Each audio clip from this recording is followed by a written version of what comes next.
Hello, everybody. This is Gregory Voles, writer, author, researcher, producer of Northwest UFO Chasers. And yes, we're up here in the Northwest chasing aliens. Tonight's episode is going to be a really good. We're going to talk about the cities that are all around the world. And Mohenjo-Daro, Tiwanaku, Pumapunku, Gobekli Tepe. 12,000, 17,000. How many years does it all go back? Anyway, we'll be right back. We're going to take a break.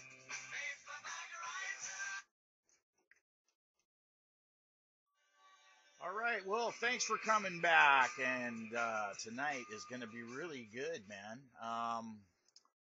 Yeah. Ancient cultures and civilizations all around the world. And tonight we're going to be talking about, like I said, Pumapunku, Tiwanaku, Gobekli Tepe, Karnak, Karal, Mohenjo-Daro, Derinkuyu, Sacsayhuaman. And we'll start off with Pumapunku. Pumapunku is 17,000 years before Christ. So that means that basically it's 19,000 years ago. And that is well before there's supposed to be any kind of buildings, and they had stonework that's just completely unbelievable.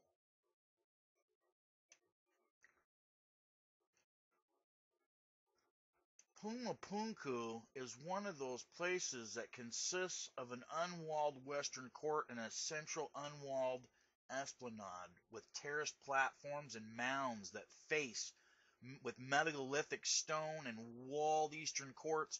Pumapunku is just the most awesome place that you've ever wanted to see, and you've got to see these uh, the stone work of the icons that are at Pumapunku. And there's definitely some kind of a correlation between, but there's a long time period differential between the people of Easter Island and Pumapunku, but yet the stone faces or heads that were found on Easter Island look a lot like the work that they did at Pumapunku.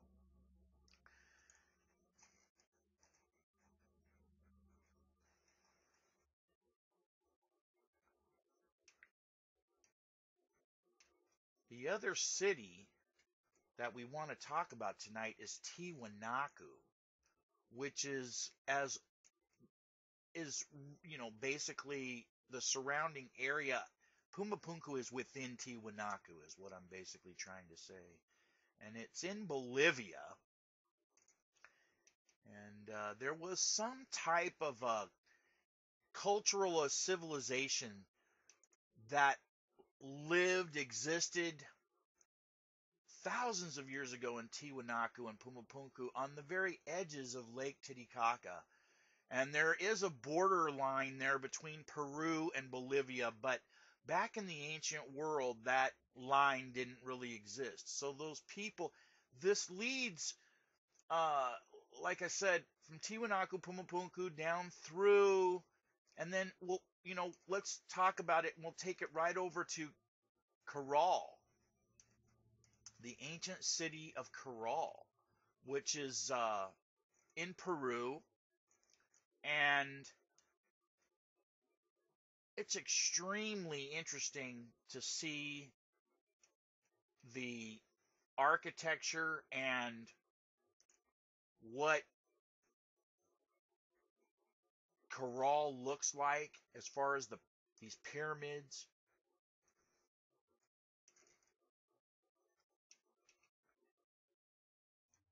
Okay, I wanted to. This is an extremely important point that I want to talk about. It came to me the other night. What the golden age of existence must have really looked like.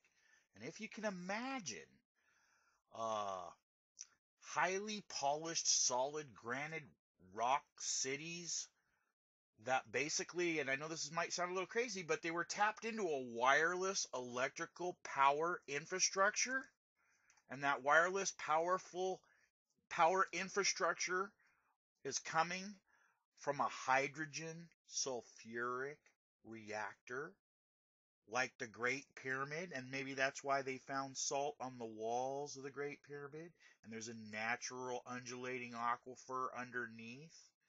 And if you put one element down one shaft and another element of salt down another shaft in the undulating water, and you get a bubbleization reaction out of it, it's a natural hydrogen reactor.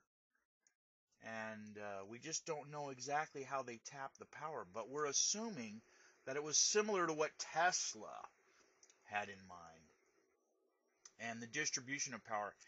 And then the other night they were showing on a band that basically exists, and due to the precessional rotation around the earth, there was this band of savanna. And basically where the deserts are now, in where the Great Pyramid of Egypt is, in that savanna region where the Sahara Desert is now, there was a savanna there, and it was lush, it was beautiful. And this band kind of went all the way around the earth, and they now know that the Great Pyramid is at the 0 point of longitude and latitude as far as ancient cultures and civilizations were concerned. That was their reference point for circumnavigating the globe. And yes, they say, modern academia says that they did not circumnavigate the globe until later, but we're finding out that many of the things that modern academia is teaching, that ancient cultures and civilizations did before us. We're now understanding that there was some type of a natural catastrophe that occurred on the planet Earth, somewhere 10,000 to 20,000 years ago, where they talk about the Great Flood, the Diluvian event. They talk about antediluvian, which means after the flood type events.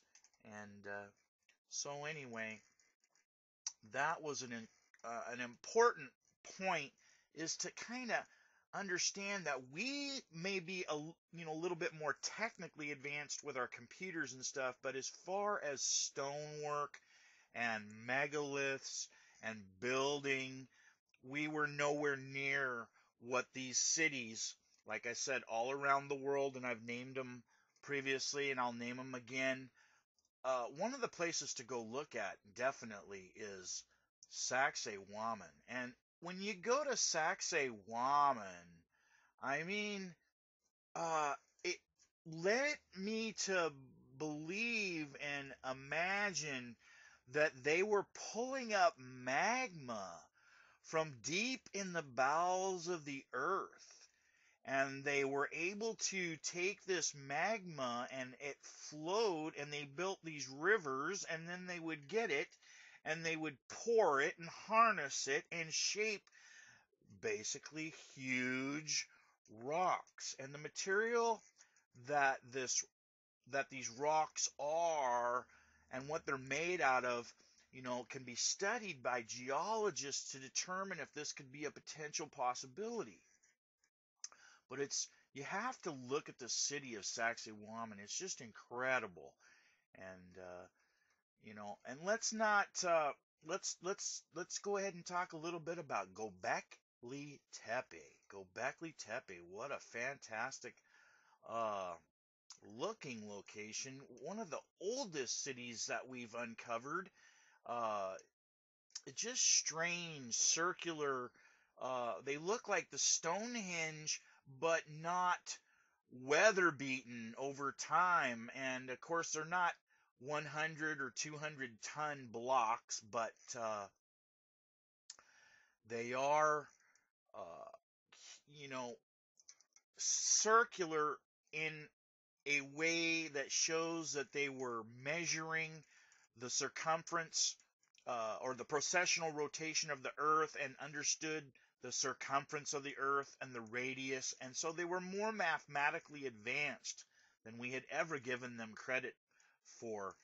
And it looks as though they took sand and or basically whoever built the city picked up their tools, went away with them, buried this city under sand, and now when they've uncovered it, it looks as pristine as the day that it was built. And it's just very these things are very strange. And so anyway, we're going to take a break, and we'll come back after that, and we'll talk a little bit more about a lot of the connectivity between angels, aliens, and these cities, and we'll see where that goes. Okay, we'll be right back.